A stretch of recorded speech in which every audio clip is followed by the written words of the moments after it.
Good day, everyone. My report is all about the Socio-Emotional Learning, or known as SEL. I am the second part of the topic Classroom Climate and Socio-Emotional Learning of Module 23, this subject.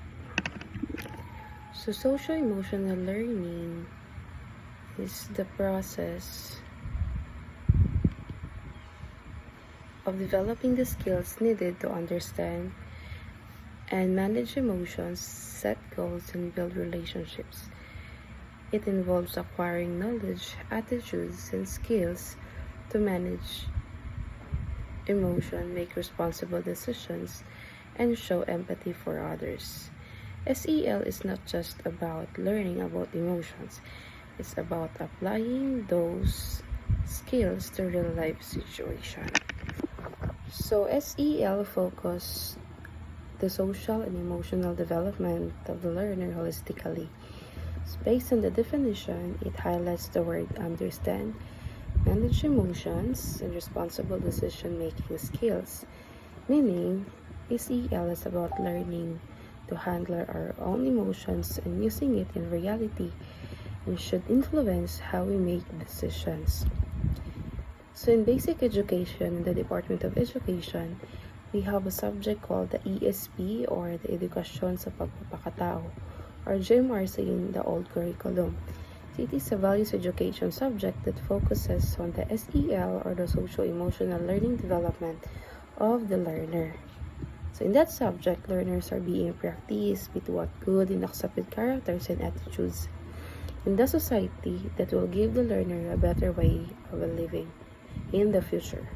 Also, part of the curriculum today is integration of values education to all subjects taught, because DepEd believes that learners are able to practice socio-emotional skills if they are being incorporated to all subjects they are learning. It will also easy for them to apply values education in other situations if they are practiced by doing integration. So now we have the illustration of the socio-emotional learning, or the SEL, where we can find 5 core competencies: the self-awareness, self-management, responsible decision-making, relationship skills, and social awareness. So we will discuss them one by one thoroughly. So first is self-awareness. So self-awareness means understanding one's emotions, strength, and weaknesses. So this core competency means that learners should develop self-awareness skills where he or she is aware of what she is doing, what she is saying, or aware of what actions he or she is doing, at the same time what emotions they are feeling. Another core competency is self-management. So self-management means regulating emotions, motivating oneself, and setting goals. Self-management comes after self-awareness. So if we are aware of what we are doing and what we are feeling, we can manage them by regulating our own emotions. Example of these are: if we are angry, we should calm first. If we are sad and stressed, we should relax, and others. Also, part of self-management is motivating yourself in whatever you do, and setting goals, or having a dream of what you want in the future that can be a direction to your everyday life. Next is the social awareness. So social awareness means understanding the perspective and emotion of others. So in social awareness, it is important for the learner to learn how other feelings and attitudes, because it can build a good relationship if learner understand each other. And it can only be done if the learner mingling with one another. So um, we as teacher, if we're being able to give them activities, group activities that will share their culture, their beliefs, they will be able to develop their social awareness skill. Part of a social awareness being able to understand their differences in terms of beliefs and culture. So next is relationship skills. So building and maintaining positive relationship, communicating effectively, and resolving conflict. So if we're able to develop self-awareness, self-management, and social awareness, we can have easily have this relationship skills, because if we are self-aware of what we are doing, of what our actions are, and what we are feeling, if we can manage those emotions and we understand other people,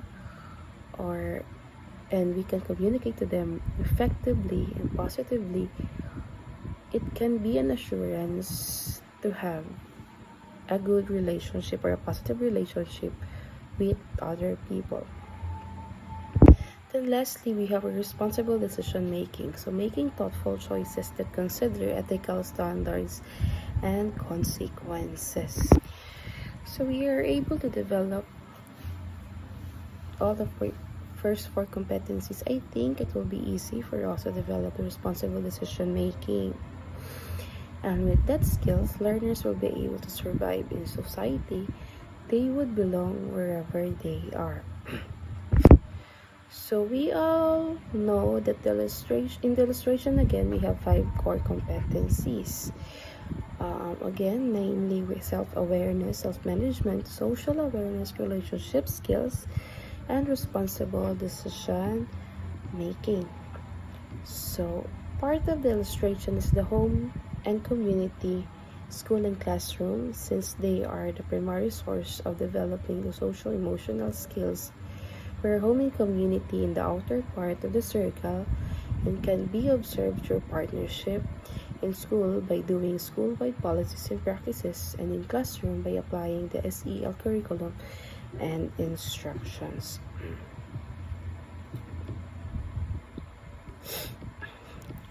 There are also benefits of socio-emotional learning in education.